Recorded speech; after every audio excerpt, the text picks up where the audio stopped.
topics and opinions expressed in the following show are solely those of the host and their guests and not those of W4CY Radio, its employees, or affiliates. We make no recommendations or endorsements for radio show programs, services, or products mentioned on air or on our web. No liability, explicit or implied, shall be extended to W4CY Radio or its employees or affiliates. Any questions or comments should be directed to those show hosts. Thank you for choosing W4CY Radio.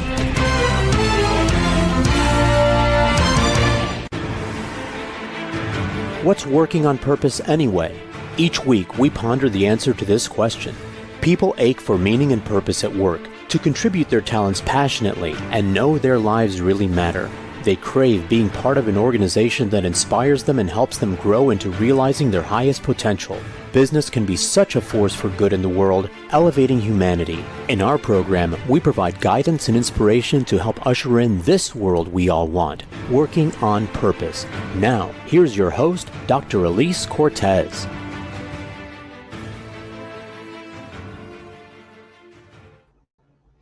Welcome back to the Working on Purpose program, which has been brought to you with passion and pride since February of 2015. Thanks for tuning in again this week. Great to have you. I'm your host, Dr. Elise Cortez. If we've not met before and you don't know me, I'm a workforce advisor, organizational psychologist, management consultant, logotherapist, speaker, and author. I am constantly researching and helping my clients elevate their game and their culture. My team and I at Gusto now help companies to enliven and fortify their operations by building dynamic, high-performance cultures, inspirational leadership, and nurturing managers activated by meaning and purpose. And did you know that inspired employees in purpose-led companies outperform their satisfied peers by a factor of 2.25 to 1?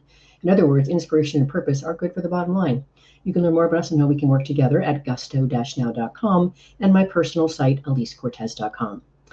If you're getting into today's program, we are joined today by Dr. Paul White, who is a psychologist, author, and speaker who makes work relationships work. As a speaker and trainer, Dr. White has taught around the world, including North America, Europe, South America, Asia, and the Caribbean. He's the co-author of the best-selling book, The 5 Languages of Appreciation in the Workplace, Empowering Organizations by Encouraging People, with co-author Dr. Gary Chapman.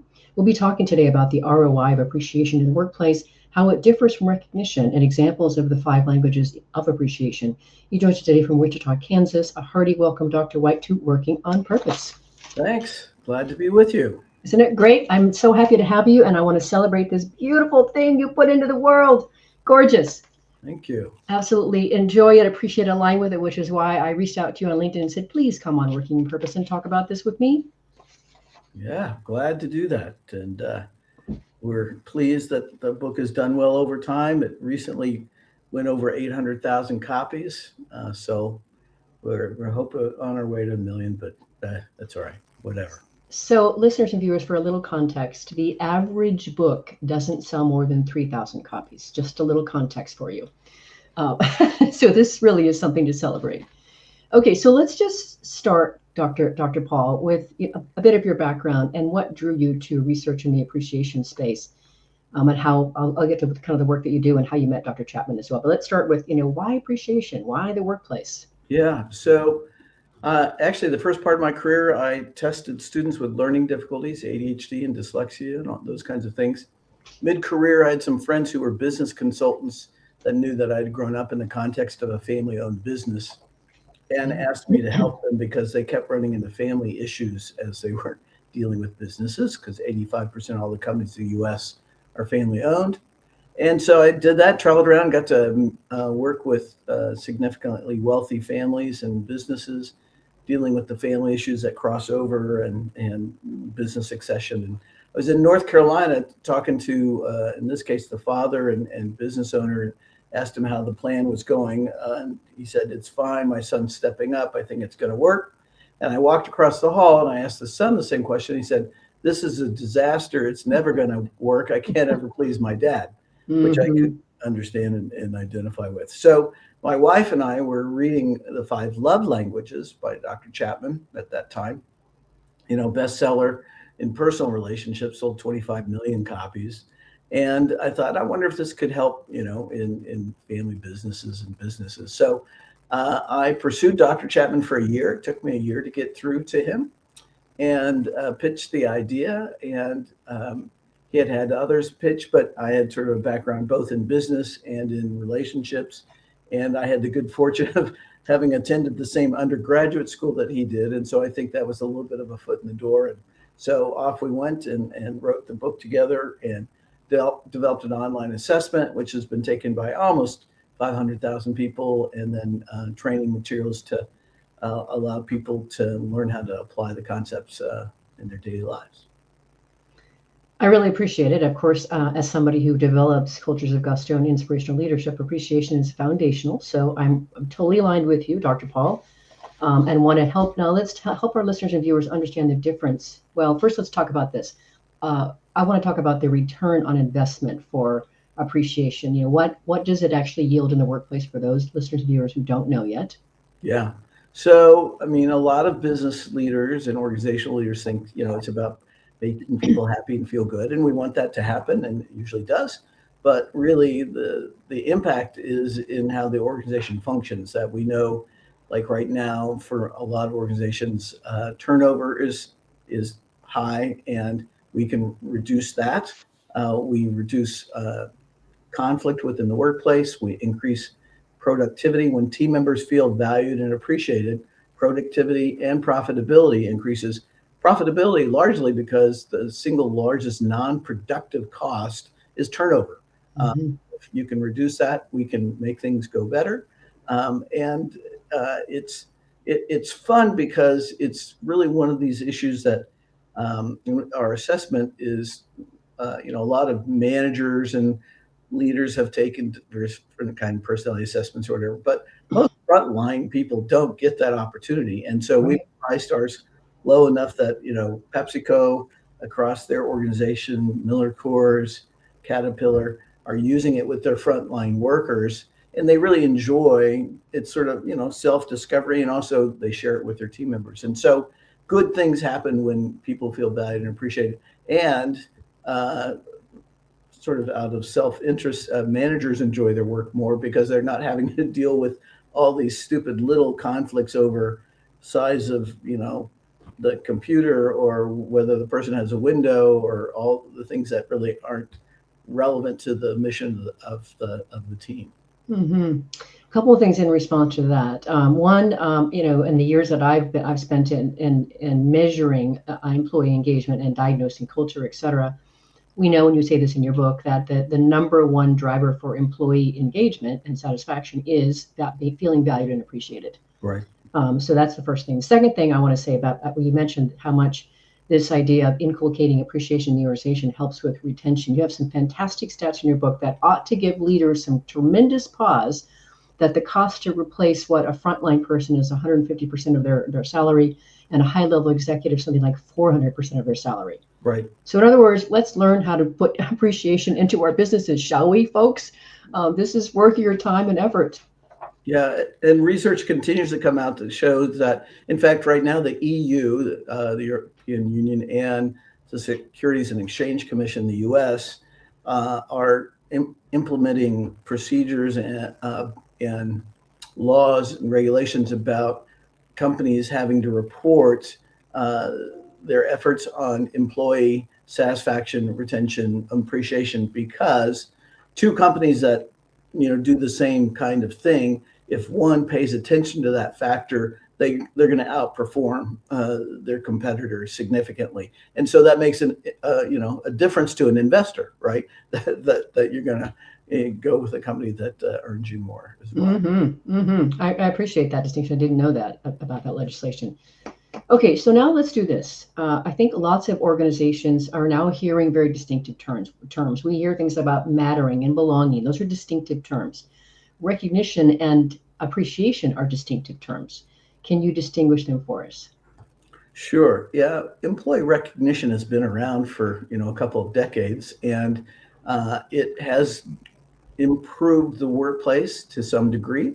However, it's stalled out over the last decade or so because employee recognition is largely institutional. It's organizational. It comes down from the top, the executive team, maybe through HR, and it's largely about performance. I mean, they're recognizing and rewarding people who are meeting goals and creating profits and so forth, which is good when it's implemented well and consistently, which is a big if, because that doesn't often happen. But right now, I mean, employee engagement has continued to go down over the past several years, Mm-hmm. and people leaving, turnover goes up, and so they really stalled. And it's a tough field. I'll just, I'm a Midwestern. I will just be straight that there are some significant companies that are locked into employee recognition, because that's how they earn their money, through the rewards and all that. Billions and billions of dollars are spent, Mm-hmm. but they really don't have the impact that the organization is happening.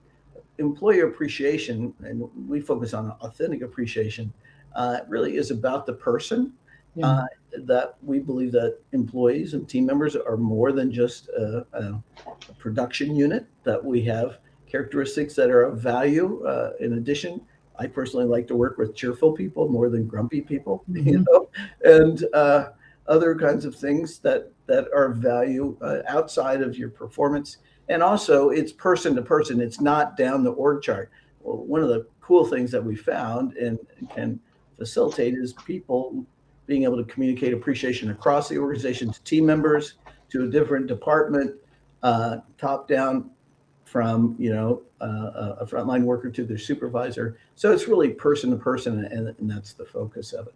Mm-hmm. Thank you. I think that was a beautiful explanation and way to distinguish those two things. We'll get more into this, because I think you say in your book that 93% of organizations have an employee recognition program. Right. So very often, of course, as you say, that's when you're oftentimes recognizing them for how long they've been with the company, or they get the plaque and all that kind of stuff. So, and this is really about more of the day-to-day interaction of being able to really value who the human is. And so I want to just really call that out and celebrate that too. That very much aligns with our approach to creating cultures of gusto and destination workplaces.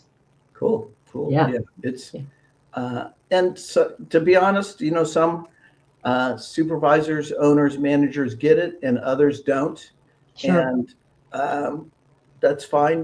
We try to help those who are interested to grow in it. And actually, when we're in a workplace, we'll ask people that aren't that interested to sort of step to the side and not be obstructive, Mm-hmm. and just watch. And lots of times we win them over when they see that we're focused on authenticity, and realistic feedback, versus just going through the motions and saying or doing something because you're supposed to. Mm-hmm. You have I think it's a whole, if I recall, a whole chapter in your book on why leaders resist appreciation, which is really interesting. And I've certainly encountered this too in my own work, developing leaders and cultures. And, you say it in your book, oftentimes when a leader resists, what's behind that is, why should I be concerned about communicating appreciation to employees when I pay them? That's what they're here for. You're right. And I hear it all the time with the people that I'm working with in organizations too, Paul, where that's just this, well, what are you talking about? This is how I came up, and this is what it is that you do. But yet you beautifully situate this too. You talked about the retention opportunity and benefit, the return on an investment there. But then you also have this tremendous motivation, wherein you actually say in your book that 4 out of 5 employees say that they are motivated to work harder when their boss shows appreciation for their work. Wow. So now we have discretionary effort, we have commitment, we have loyalty. So a few reasons that we might want to consider this idea of, why should I give somebody appreciation when I already give them a paycheck? Yeah. And also, I think a big barrier for a lot of leaders, whatever level they are, is that they're busy, and they're saying, Sure. How am I going to fit this in? I'm supposed to do this as well. And what we found is that, yes, we want leaders at whatever level involved, but really sort of the secret sauce has been teaching team members how to show appreciation to one another. And, as younger generations have come into the workforce, they're more focused on peer and collegial relationships than, top down. And so those kinds of actions from their colleagues are more meaningful to them. Yeah, that's one of the things that I find really strong about your whole approach, Paul, is, that you realize that there is strength in creating a culture of appreciation, which means it's not all on the manager's shoulders, and that other people, other team members can support and appreciate each other. And we want that, we encourage that, everybody wins. And that way it isn't just on the manager to do that, which reduces some of that load that they already feel as a result. So I think that's really strong about your approach to, and then of course, making the assessment price accessible to pretty much anybody also helps too. Yeah, when I worked with wealthy families and businesses, I learned that you can either go high end and really customized service and just reach a few, or you can sort of try to keep the cost low and go to the greater population. And I grew up professionally in the not-for-profit world, serving where a lot of people give a lot, but they don't have much money for rewards and training. And I just wanted to try to reach those, so we've kept the cost low so that it can be utilized by anybody. I mean, if you do it everybody at once, which most companies don't do, I mean, you just sort of piecemeal it over time, department by department, and it can be done easily, especially if you quit giving away millions and billions of dollars of gifts that aren't returning much to you as a company. Yes, and I want to talk more about that after the break. But let's grab our first break. I am your host, Dr. Elise Cortez. We're on the air with Dr. Paul White, who is a psychologist, author, and speaker who makes work relationships work. As a speaker and trainer, Dr. White has taught around the world. We've been talking about the basis of appreciation, why it's important to develop in an organization, how you can start to distinguish it from recognition. After the break, we're going to talk about why the benefits of recognition really aren't there, as we've been sort of hinting at, what's under that. And then we'll start talking about the 5 languages of appreciation in the workplace. We'll be right back.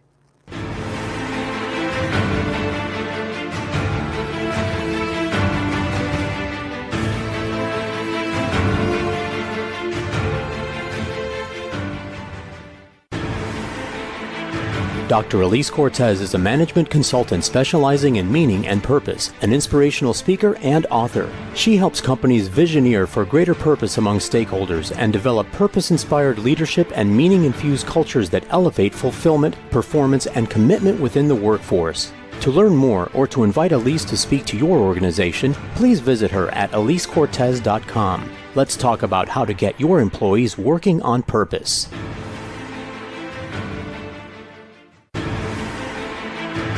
This is Working on Purpose with Dr. Elise Cortez. To reach our program today or to open a conversation with Elise, send an email to Elise, A-L-I-S-E, at elisecortez.com. Now, back to Working on Purpose.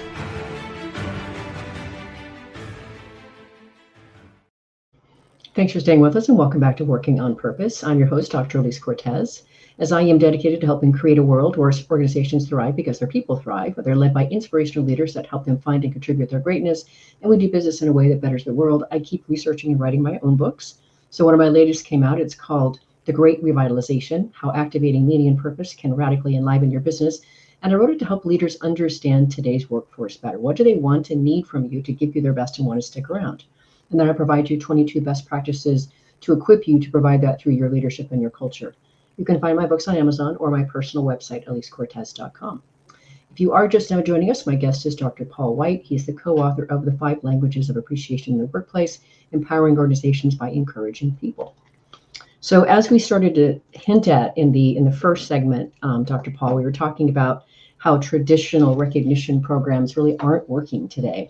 And I think it's important that we help our listeners and viewers understand why and really what's under that. So, of course, there's the plaque phenomenon or certificate phenomenon that we have where you're usually recognizing length of service or something like that, which I think you say is like 50%, a trophy or something like that. And then another 35%, which comes in some form of non-monetary reward, letter or public recognition being trotted across the stage or whatever.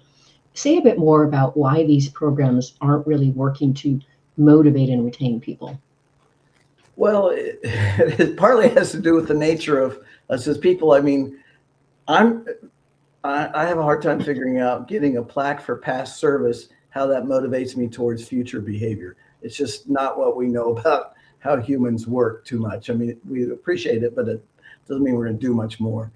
Also, one of the biggest issues is that repeatedly the top 10 or 15% of any organization, whether it's a department or a division or a company, are the ones that get recognized repeatedly. Right. And so you have your big group of 50 to 60% below them that are good people. They're working hard. They're maybe they're newer and they're still learning their positions, but they're not hearing anything. And so we know clearly that once they showed 79% of the people that left a job cited a lack of appreciation as the main reason. And when you don't hear things, you leave. And so we're really, I mean, you can implement and improve performance of your high performers, but it's sort of like a sports team, a football team. You can have stars, but you have to have blockers and tacklers too. You have to have regular everyday people, unless you're a really small organization and have a lot of stars. And so focusing on what motivates people and rewards them. And what we found is that not everybody feels valued and appreciated in the same way. And that's where we came to the 5 languages. And money doesn't get it for a lot of people. It does for some people that are motivated that way, but the majority of the organization, especially if it's a bonus or a raise, we know that there's a short-term effect, maybe 2 months that it might impact them, but after that it sort of fades into the background and life is regular again and they're just back to normal. Excellent. So what I'd love to do next is just take a tour of the 5 languages here and kind of bring them to life and give some examples so our listeners and viewers understand what that looks like in action. And maybe as they go along, they might start to identify which one seems more like them or their preference. And then after we do that, then I think we have room to talk more about just why. I think we can bring home why the recognition programs don't work when we start to distinguish some of the numbers of the preferred languages as we go, especially tangible gifts. So let's start with words of affirmation. Can you bring that one to life for us? And I know this is the one where this is the preferred way that most people identify as their preferred language of appreciation in the workplace. That's true, but unfortunately, I think our culture and leaders overemphasize it because over 50% of people choose a language other than words. And so if you only use words, you're missing over 50% of your team members. Right now, we've got new data that we've calculated that 44% of the workforce chooses words as their primary language. And one of the things is that we've learned is that statements like "good job," "glad you're part of the team," "way to go," it just bounces off their forehead. I mean, it just has no impact at all. And really, you have to be specific. And we teach a model of, use a person's name. We like to hear our name. If you're writing it, please spell it correctly. And then be specific about what you value about them. And it can be about their work and what they've done, that, they got their reports done on time. But the third piece that's really important is to tell them and communicate why it's important, either to you, to the organization, or to the client. For getting your, Sylvia, thanks for getting your reports in on time to me. That way I have a little bit of leeway to be able to pull all the reports together and get it out to my boss on time as well. So it's really important to do that. And there's different kinds of actions in each language. Words, it can be one-on-one. That's sort of the most common way, but it could be in a small group or a team Zoom meeting that you call out somebody that really served one of their clients well. One of the things we know that about 40% of the workforce doesn't like to go up in front of the group, a large group, to be recognized, and it's actually a negative for them. So you've sort of gone cross purposes for that. And then also written communication is helpful for introverts, that especially giving it, that they get really anxious about sort of talking to somebody directly, and being able to send a text or an email or write a card is more comfortable for them. Beautifully articulated, Dr. Paul. One thing I'd like to do is map over what you said about when you give the words of affirmation and you share why or how the contribution was important and how it made a difference to the other person's work. Now you're in the space of what we call mattering. And mattering has become a tremendous area to distinguish and help organizations to really help people feel like they are valued and appreciated. So I just wanted to put that together for listeners and viewers who've been listening to this show for a while. They probably made that connection already, but new people maybe haven't yet. So just wanted to thread that little needle there together. It's just gorgeous. Right. Okay, so let's talk about the second language, quality time. And let me just say here, that's interesting. I took your assessment and I did discover in the workplace, quality time is my preferred language of appreciation. And that is both with my team and also with the really sacred work I get to do with organization leaders. And so that was helpful for me to, I had thought it was just words of affirmation. So I really appreciate that. Now it makes much more sense as to where I get my juice and my jam. So thank you, Dr. Paul. You bet. You bet. Yeah, quality time is an interesting one in that we've learned that it really differs according to generation as far as the age and stage of the worker. That for those of us that are older, like me, quality time, we learned that it was really about valuing time with our manager or supervisor, because time is really one of our most precious commodities, either in them giving us instruction or just some focus and listening to us or hearing our ideas. But for younger workers, I tell leaders, just because you have a team member that has quality time as their language doesn't mean they want time with you. Okay. You may be wonderful, you may be great, but they really want to hang out with their peers and go to lunch, go out after work. And so, and this is one of the barriers that a lot of people would say, oh, I don't have time to spend time with everybody. Well, you don't have to, because they don't want to spend time with you necessarily. And that's where in our inventory, we not only identify the language, but the specific actions and from whom you want them. So you get really sort of granular. And so it's 26% of the population. So about 1 out of every 4 people value quality time. And, you can, usually you compare it with words or whatever, and that sort of multiplies the effect. But it's an important piece to know that just, walking by and giving a word of praise isn't going to cut it for a lot of people. Mm-hmm. Another thing that I think really helped, which also I could really relate to and be affirmed by, is part of using the quality time preferred language shows up in like quality conversations, quality discussions. So this is a quality exchange. You're taking time to share your thoughts. You're being vulnerable, sharing your thoughts. That for me is, if I always had a saying when as I've gone through life, which was terrible in the whole dating world, but it was, if you're not going to share your soul with me, don't waste my time. Like, okay, see, I gotta go. Yeah. Yeah. It was a nice weed out factor, Paul. There you go. Anyway, okay, so number 3, appreciation language is acts of service. Let's talk about that one. Yeah, acts of service. It's not rescuing low performing colleagues. These people live by sort of the mantra that don't tell me you support me, show me. Words are cheap. And so it's 20%, so 1 out of every 5 colleagues. And it's really interesting that it doesn't take a lot. It's sort of, it's important to understand what kind of help they want. And also, if we ask people, say, hey, would you like some help? Our culture, the normal response is, no, I'm good, and so you have to sort of push through that. But 2 most common contexts are when you're working on a time deadline, you have got to get something done. And what's something somebody can do to help you out, whether that's maybe take part of your daily work so that you can focus on the project, or maybe delegate a piece to them. And the other common context is when in a service industry, maybe in a dentist's office, a whole bunch of people show up all at once to the receptionist desk, and she can't, greet all of them or sign them in. Maybe the office manager, whose job it isn't to do this, helps out to get past that sort of stalemate and clog up. So, and it really is important. It doesn't take a lot for them. You don't have to do it repeatedly, like every time, but pay attention, and they really light up, and they respond by loyalty. I mean, they are ready to sort of go to war with you if you help them out when they need it.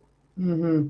A couple additional things I wanted to pepper in there that I thought were very, very powerful in your book that help us understand how to meet a person who has this preferred language is, one, when you offer to help them, that now wouldn't be the time. When you ask them, what would be helpful specifically, how would you like the tasks done? And they tell you how they want the task done. That is not your time to tell them, Yeah. there's a better way to do it. And let me show you what it is, right? That is not the time to be doing any coaching, right? If you're going to do an act of service for somebody, you do the task in the way that they want you to. And the other important thing is, when would it be best to help, and that you make sure that you finish the task. You don't leave it hanging out there. If you're going to do an act of service, you got to fully come through for the other person.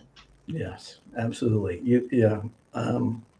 And doing it their way is really important. I was working with a group of inner city schools, and the administrative assistants said, we tell the principal to quit moving our piles. We do things by piles, and he wanted to come in, and it was just messing things up, and it wasn't helpful at all. Yeah, perfect example. Well, let's grab our last break because I want to cover the last two languages here, but I want to nuance them specifically. So let's go ahead and cut for our break now. I'm your host, Dr. Elise Cortez. We were on the air with Dr. Paul White, who is the co-author of the 5 Languages of Appreciation in the Workplace.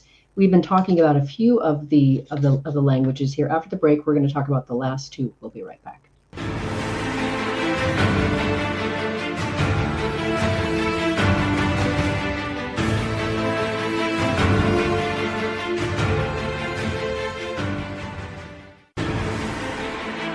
Dr. Elise Cortez is a management consultant specializing in meaning and purpose, an inspirational speaker and author. She helps companies visioneer for greater purpose among stakeholders and develop purpose-inspired leadership and meaning-infused cultures that elevate fulfillment, performance, and commitment within the workforce. To learn more or to invite Elise to speak to your organization, please visit her at elisecortez.com. Let's talk about how to get your employees working on purpose.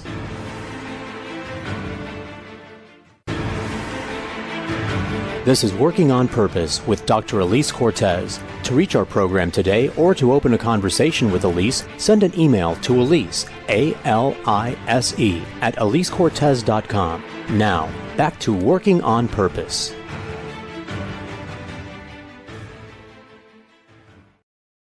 Thanks for staying with us and welcome back to Working on Purpose. I'm your host, Dr. Elise Cortez. As you know by now, this program is dedicated to empowering and inspiring you along your journey to realize more of your potential. If you want to learn more about how we can work together and learn about the Gusto Now Academy for leaders and individuals on various journeys alike, make your way to gusto-now.com and then navigate to the training tab to find the Academy. We'd love to have you join us. If you are just joining us today, my guest is Dr. Paul White. He is the co-author of the 5 Languages of Appreciation in the Workplace, Empowering Organizations by Encouraging People. So the next language of appreciation is tangible gifts. And I've really found this really, really interesting. And you have a whole chapter on blind spots about, whatever language is your least favorite, you probably are blindest to its power to somebody else. This is my least favorite. Okay. So let's talk about tangible gifts. Yeah, tangible gifts in our model is not raises, it's not bonuses. That's, according to the organization and management. It's really just small things and items that show that you're getting to know your colleagues as people and what they like. The most commonly given gift in the workplace is food. Whether that's somebody that likes to bake things and brings in some coffee cake, or, maybe the supervisor stops and gets some bagels or donuts. Actually, I'm hearing feedback that a lot of places are really tired of pizza for lunch and want to sort of move past that. But also gift cards are the second most frequently given gift. And it doesn't have to be a big deal. In fact, we did some research and found out that there's 2 groups of people around gift cards. One like the sort of generic card, the Amazon or Visa gift cards, so they can, shop for whatever they want. But there's a group that doesn't like those because they don't want to spend it on bills. They want it according to sort of their specialty website, whether it's a bookstore or a fishing store, that they can buy something that's fun. And gifts, while it's being used in employee recognition a lot, it doesn't have a lot of impact. Latest research shows it's 9% of employees choose that as their primary way of wanting to be show appreciation. It's lower in other cultures. And because, if you never hear anything positive, if you never get any help when you need it, or nobody stops by to see you, and you get a gift and that your manager didn't even have to pay for it, it's from the company, it doesn't feel very, authentic and meaningful. So, but this is where it is the thought that counts. It's not the amount of money.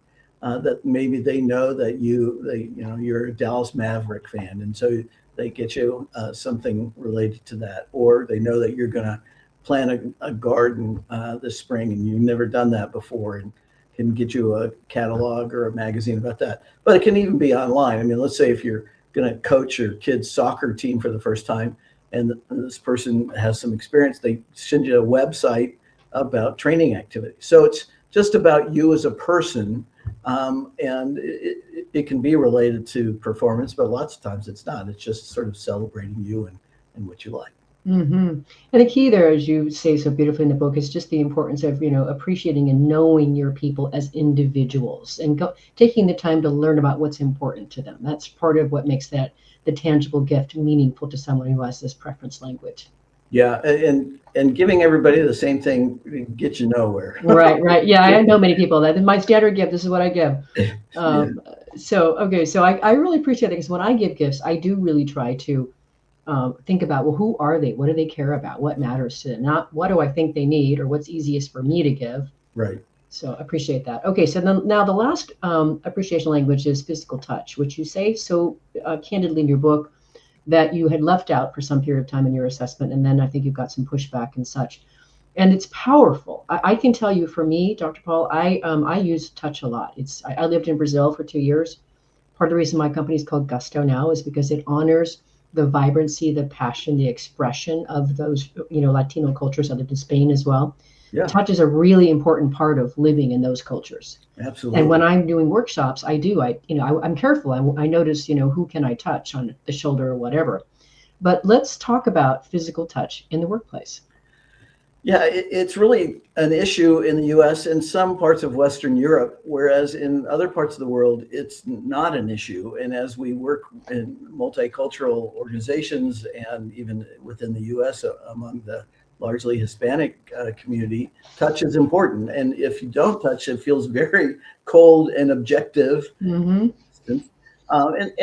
And really, it's what we found is spontaneous celebration in the workplace. I mean, it's a high five when you reach a goal, or a fist bump when you solve a problem, maybe a congratulatory handshake, or when somebody's just found out that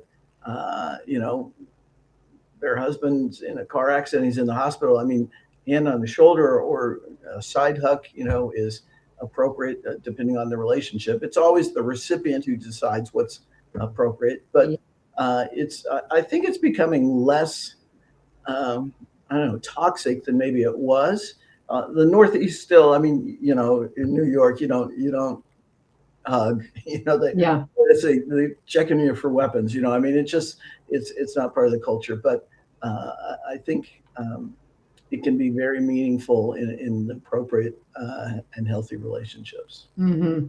Now, I can tell you for the, Languages of Love, the original Dr. Gary Chapman book that this book is also based on. For me, words of affirmation is also important for those kinds of relationships. But just quickly, just to distinguish, and the cultural thing is so beautiful. When I lived in Spain, what the Spaniards taught me and gave to me was, I learned the power of relationships when I lived in Spain. Everybody's kissing. Talk about physical touch. Everybody's kissing. It's beautiful. And as an American, you're like, what is that? Public PDAs. And then living in Brazil, the language of touch, you really can't really have a conversation with somebody without touching them. It's just not effective. Right. And women, and when we sit and talk together as women, we are oftentimes stroking each other's face or touching each other's hair. It's that kind of level of touch. I had to unlearn all that, Dr. Paul, when I came back to the States, because people misinterpreted that, or they were offended by it. And anyway, just to distinguish, this idea of touch and the nuance and levels of how people interpret touch, just to know. Yeah, and you also, I mean, the Asian cultures primarily, I mean, in Japan for sure, I mean, a handshake is about the only physical touch that happens in the business context there. So you have to be culturally aware. But I think we're loosening up a little bit appropriately in the workplace here. Yeah, well, we're out to create cultures of gusto. So we don't need to necessarily have public displays of affection all the time and have our hands on everybody, but we definitely want to see vibrancy and passion and expression and certainly appreciation. So you and I are locked arm in arm, Dr. Paul. You can't get away now. Yeah. Okay, so let's talk a little bit here in our last few minutes here. I'd love to help have our listeners and viewers better understand how you've helped organizations implement a culture of appreciation. How do you do your work? Yeah, what's been interesting over time, because I mean, we've been doing this 15 plus years, and started with some very small organizations, typically, and or like a department. And uh, often, what we do is somebody finds our material and finds it interesting, and then we sort of help them do a pilot study Okay. versus trying to get the whole organization to do that. We will go across the whole organization, but it's rarely top down across the way. It's more, piece by piece, where we find somebody who's interested and we have them take our online assessment. Over time, we've developed about 15 industry specific versions, because the languages seem to be relevant and almost in the same proportions across industries, but the actions are different. So like an active service to a nurse is different than an active service to a public school teacher, to a carpenter. And so we specify and help people get specific what they want done, or what kind of time they want, and so forth. And then because I grew up in the not-for-profit work, I wanted to create a low-cost training materials, and so we have the appreciation at work training kit. Costs not quite $1,000, but you can use it multiple times with different groups, and it's videos, instructional videos, it's handouts, it's slides, it's a facilitator's guide that just walks you through the activities and all that. It takes about a half day. And we've taken hundreds and thousands of teams through that. And we have people can sort of get trained and do it internally, or we have, a bank of facilitators, I don't know, 1,500 or so across the world that they can use if they want to do that. And so it's really getting small groups together to talk about it and learn about how each other view appreciation and how they don't want it, and start to apply it. Mm. No, I so appreciate that. And you said this at the beginning of our conversation about when you make the assessment available to anybody, and there's something powerful about learning about yourself, right? So just giving people the opportunity to learn, oh, this is important to me. Oh, that's why I respond to this. So powerful, right? And then being able to equip the manager and the colleagues with that knowledge is just so powerful. And even in just some of the work that I do, helping organizations identify the individual values of the organization, and of the organization as well as its purpose. There's been so many times when I've done these programs, and I remember just one instance where a woman, I'd done some work for a law firm here in Dallas, and one of the women she was an administrative assistant who had been called back from retirement to come back into the office to work. Her number one value was kindness. And I said, does your boss know that that's your number one value? She put her head down and tears streamed down her face. Oh, yeah. No, most certainly he doesn't know. Right. But I said, what would happen, do you suppose, if he did know? Anyway, so I just really want to celebrate what you're doing. It's just such a powerful, and really in many ways, foundational way to really start to elevate the relationships in the workplace where we spend most of our day. Yeah, and we have new research coming out all the time.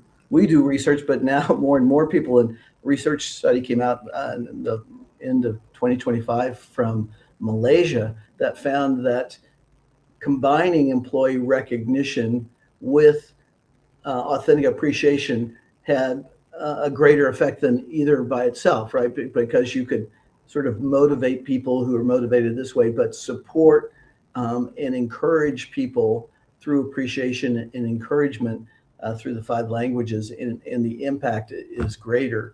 And so, PepsiCo, Caterpillar, Mercedes-Benz, others are combining what we're doing with their employee recognition. Ours doesn't cost as much as much because we're not giving away a bunch of stuff, but it's impactful. And also because with AI, with a lot of different kinds of things, people are feeling pretty disconnected at a personal level. Right. And this provides sort of a channel for people to connect at a meaningful way. Well, the other thing too that you're doing, which I do through my work too, is you've equipped those individuals and now they know something about appreciation and then they go home with that knowledge. And Right. now they can start to bring that home into those personal relationships and now things get better at home. So I love that whole ripple effect, which is a big reason I keep doing the work that I do, which brings me to my next question. I wouldn't be doing this work that I do, Dr. Paul, where we're really helping to transform individual leaders and organizations if I didn't believe and didn't revere the wonderful power of growth, the possibility of growth, of reaching for our higher potential. And so for me, it's such sacred work to do work with leaders where you're in that sacred, personal, intimate space with them, helping them grow and learn and face their demons, their mindset limitations, etc. So I'd love to have you share an example of a leader that you have worked with along the way who was initially resistant to the idea of appreciation, but saw some great results when they did implement it. Yeah, we had an article written about our work in the New York Times with a mining company in South Dakota and Colorado. And it was interesting that the top leadership was a family-owned business. The top leadership, they found our resources and they wanted to bring us in. And a mining company with miners and truck drivers and concrete, people, it's not the group that you think, oh, this is the touchy-feely group that's going to want to do this. And so there was resistance. But when they heard what we were doing and the focus on authenticity and that we encourage, if you're having a hard time appreciating somebody, don't try to fake it. That's going to really undermine trust in your relationship as a whole. And so it was interesting to see them embrace it and try it out. And that's sort of an interesting. I mean, there are people that get excited about this. Oh, I've heard about the 5 love languages. I thought about work. How do you apply it? But then there's other people like, what? But to do it within the context of relationships with people that you work with daily, authentic and genuine, and you receive appreciation in a way that's meaningful to you. What happened then is they started doing things like they created little symbols to put on their helmets of their own language. Mm. And then it became really sort of an honor to be able to go through the training.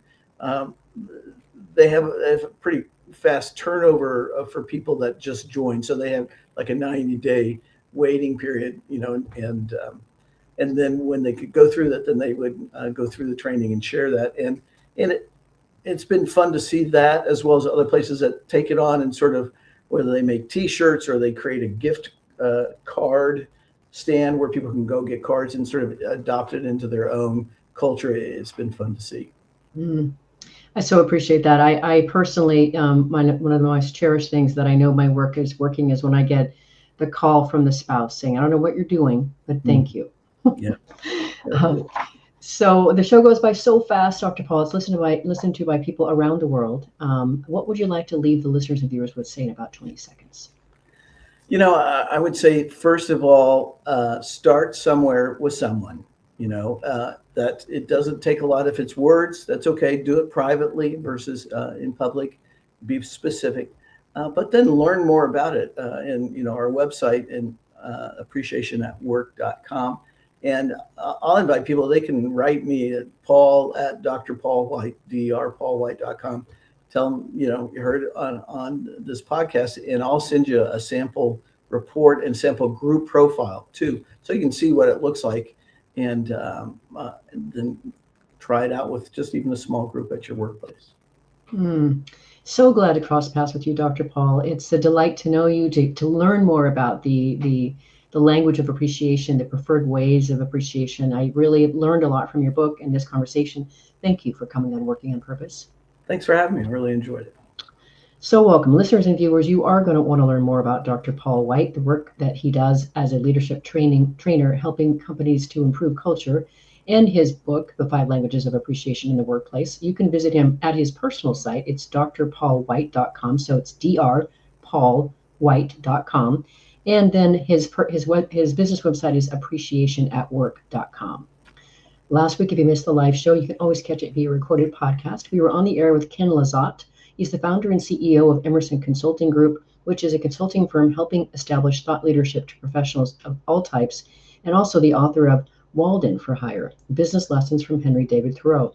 We talked about Thoreau's vast work experience and philosophy of work, his work as an entrepreneur and an inventor in his family pencil business, and the school he founded, all of which give us a fresh perspective on business today. Next week, we'll be on the air with Yadira Caro.